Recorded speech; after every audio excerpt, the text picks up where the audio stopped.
Storage. Our last speaker tonight is going to be someone that many of you have met before. He is certainly important to our Vestal Coalition. His name is Rob Wedlake. Rob Wedlake is a partner at him and Howard Patel. He serves as the legal counsel for our steering committee. He keeps me out of trouble on occasion. We value all of his input. He was instrumental in developing the lease draft that we have and will use to market our product with. And at this time I'd ask him, Rob, to come up and give you a little brief about the litigation that's taking place, because after Karen is jumping up and down and happy about the lifting of the moratorium, we still have another issue to deal with, and that's the litigation, and Rob will address some of that. Thanks, Bob.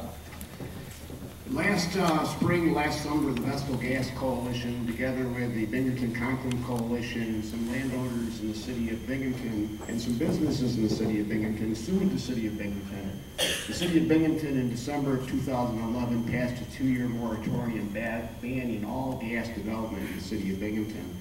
We were successful. We got a decision in October of last year by Judge Leibus declaring that the moratorium that the city had imposed was illegal, that the Mayor Matthew Ryan's moratorium was illegal. That has been appealed. That's going to be heard at the appellate division. We're working on the appeal papers now, but we think that is significant, and that's why we're continuing to fight that appeal, because the city had used its police powers to impose a moratorium to stop it, and we want to send a message to the forces that want to stop the gas development that some of us are going to push back and try to protect our rights. There's also what Bob was referring to and what Karen was referring to is we have this other fight, which is the litigation in the Dryden and Middlefield cases.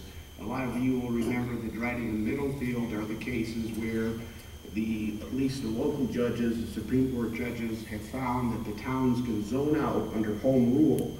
Under home rule, can zone out or completely ban the development of natural gas.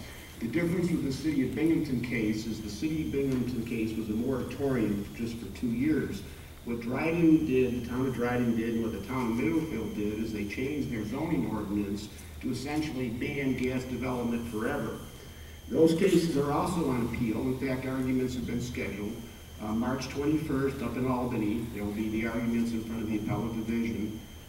And after that, of course, there may be a further appeal to the Court of Appeals. But those cases are very critical because even if the moratorium is lifted and permits start to issue, a lot of gas companies, I feel, and other people feel, are going to be reluctant to spend a lot of money and invest a lot of money. If you own a company, would you invest millions of dollars in the town of Vestal to lease property if you knew that the next board election may result in a new board coming in and then banning, zoning out natural gas development? So those cases are critical, and that's why what Karen said is so important.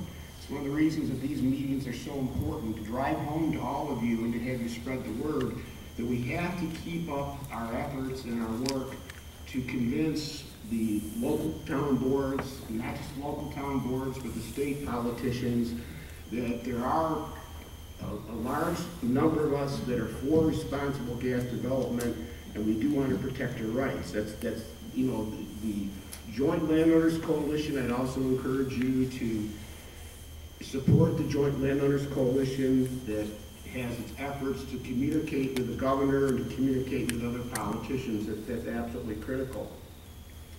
There's another wild card too, and that is that if the moratorium is lifted, which I believe that it will be also, but the environmental groups have already said they're going to start a lawsuit testing, the permits, the issuance of the permits, and it will remain to be seen what's exactly going to happen with that. There will be a question as to whether or not there will be a stay or an injunction issued, but I'll point out to you that's not automatic. Under New York State law, a judge is only supposed to issue an injunction or a stay pending the course of the litigation if the judge feels that the party asking for the injunction has a real good likelihood of success number one, and number two, will suffer irreparable harm. And number three, they're only supposed to impose the stay or the injunction if the judges, if they must require that the party requesting the injunction post a bond. My point is, it's not a foregone conclusion that there will be an injunction or a stay, but if there is, that could stop the entire process. The litigation could easily take several years. So again, it's so important for us to speak out, to make it known, what a lot of us want to support, and we want to see the safe natural gas development.